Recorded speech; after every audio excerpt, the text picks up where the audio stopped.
জীবনে প্রথমবার সুইমিং পুলে গেলে যা হয়। এই আয় এদিকে আয়, পানিতে নাম। এই বন্ধু, এ কত সুন্দর পুকুর রে। এই বেটা, এটা কি পুকুর নাকি? এইটা হলো সুইমিং পুল। এই কার্মিং পুল, সুইমিং পুল আবার কি?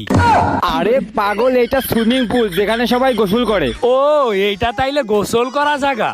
তাইলে তোরা আমারে জোর করে এই জায়গায় নিয়ে আইছিস, বুঝলাম না ব্যাপারটা।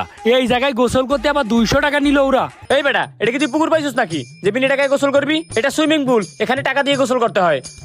কি বালের পুল নাকি? এইখানে গোসল করতে নাকি আবার টাকা দেয়া লাগে? আরে 200 টাকা দিয়ে এই বালের জায়গায় গোসল করবো কে? আরে না তো, এই পাগলটার কি জন্য আনলাম? এই তরিকুল, তুই ওরা বের করে দে। আচ্ছা বন্ধু থাম, তুই এত রাগ করতেছিস কেন? আমি না হয় একটু কম বুঝি, তাতে কি হয়েছে? চল বন্ধু গোসল করি তাইলে। চল গোসল করি। এই বন্ধু, এই পানি এত পরিষ্কার কেন রে? আগে জানলি বাড়ি থেকে মাছ ধরার জন্য কিছু নিয়ে আসতাম।